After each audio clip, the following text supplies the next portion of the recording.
گور صاحب بتائیے گا ملاقات کے حوالے سے تو آج لگتا ہے جیسے پھر بھی ملاقات نہیں ہوگی تو دوسرا دیکھیے یہ ملاقاتیں جو نہیں ہو رہی ہے بہت افسوس کی بات ہے. ہم نے بارہا کہا ہے کہ ہر مرتبہ آتے ہیں واپس چلے جاتے ہیں, بہنیں بھی چلی جاتی ہے, بشریٰ بی بی کی فیملی بھی چلی جاتی ہے. پتہ نہیں کہ کس نے یہ پٹی پڑھائی ہے کہ جی ملاقات نہ کرانا کوئی اچھے شگون ہے. میں سمجھتا ہوں ملاقاتیں ہوگی, زیادہ ہوگی, لیڈرشپ کی ہوگی, وکلاء کی ہوگی, فیملی کی ہوگی تو بہتری آئے گی, تناؤ ختم ہوگا. اب یہ ختم ہونا چاہیے. 2 سال سے زیادہ ہو گیا, آلموسٹ 1 سال سے فروری 2025 کے بعد کوئی ملاقات لیڈرشپ کی نہیں ہوئی. فیملی کی جب بھی کوئی ملاقات ہوتی تھی تو ایسی ملاقات کبھی نہیں ہوئی جس طریقے سے عدالت نے آرڈر کیے ہیں.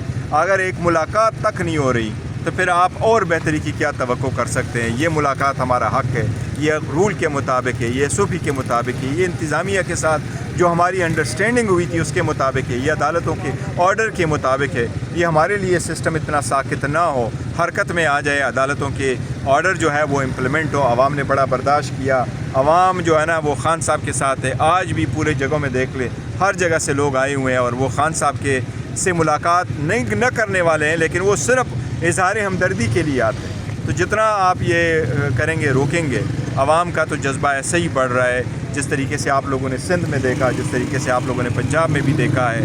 تو یہ بڑا غلط ہو رہا ہے جو ملاقات. رجسٹر صاحب یہ بتائیے گا, سہیل آفریدی جب کراچی پہنچے ان کو اجرک پہنائے گی, سندھی ٹوپی پہنائے گی, لیکن جواب میں پی ٹی آئی کا جو رد عمل ہے اس کے اوپر خاصی تنقید کی جا رہی ہے. کیا آپ سمجھتے ہیں وہ جمہوری عمل تھا جو آپ لوگوں نے کیا؟ نہیں, دیکھیں کراچی وہ چلے گئے تھے اور ہم نے تو سندھ حکومت کا شکریہ بھی ادا کیا. انہوں نے اچھا گڈ ول جسچر دیا تھا جب انہوں نے اجرک پیش کیا اور انہوں نے ٹوپی پیش کی, انہوں نے ریسیو کر لیا تھا اور یہ کہا تھا کہ ہم پروٹوکول بھی دیں گے, سیکیورٹی بھی دیں گے. اور ایسا ہونا چاہیے کیونکہ فیڈریٹنگ یونٹ ایک دوسرے کو احترام کے ساتھ آتے ہیں.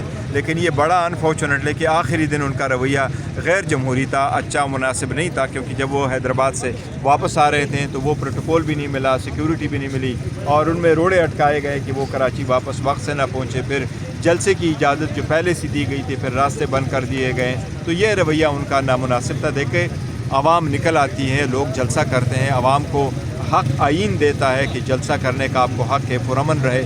2 دن ان کو آزادی تھی. آپ دیکھیں سارا جو کراچی ہیں, کراچی میں جہاں جہاں گئے, جام شورو گئے, حیدرآباد تک گئے, کوئی ایک گملہ تک نہیں ٹوٹا. لوگ آئے, لوگوں نے اپنے والہانہ استقبال کیا, اپنے جذبات کا اظہار کیا اور اس کے بعد سارا وہ لوگ ڈسپرس ہو جاتے ہیں اور دن پورا ہو کر کے واپس آ جاتے تھے. تو آخری دن بھی یہ ہونا چاہیے تھا, فیڈریٹنگ یونٹس کو تھوڑا سا دل بڑا کر کے ایک دوسرے کو ویلکم کرنا.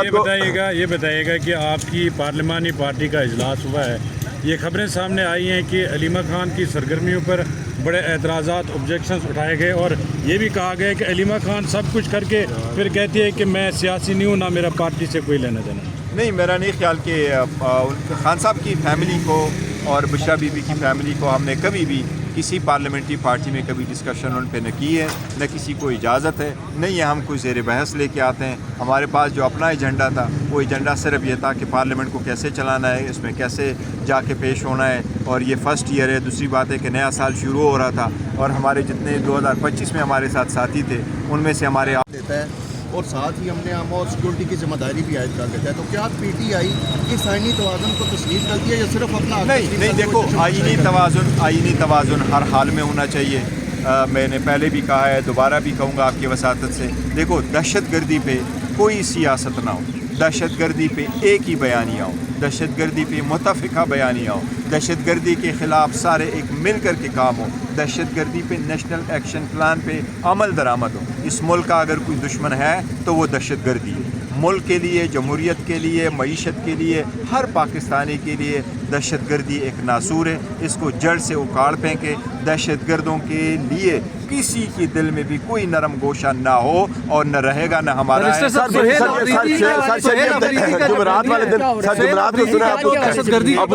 اپوزیشن لیڈر کا جمعرات والے دن سنا نوٹیفکیشن جو ہے وہ جاری ہونے جا رہا ہے. یہ خوشائن بات ہے سر, یہ خوشائن بات ہے. دیکھو 7 اگست سے 2025 سے یہ پوزیشنیں دونوں جو ہے وہ ویکنٹ ہے اور لیڈر آف دا اپوزیشن کی بڑی آئینی قانونی ذمہ داریاں بھی ہوتی ہے. ہمارا رائٹ تھا کیونکہ لیڈر آف دا اپوزیشن کے لیے صرف اپوزیشن بینچز پہ بیٹھنے والے ہی نام دے سکتے ہیں, وہ ہم ہی نے دیا تھا. لیکن ایک پوائنٹ آؤٹ کرایا گیا تھا کہ یہ میٹر سب جوڈس سے نہیں چل سکتا. اب ہم نے سارے اعتراضات ان کے دور کر لیے. آج 3 بجے تک ایز وی اسپیک, تو میں آپ کو یہ خبر دے رہا ہوں, ایز وی اسپیک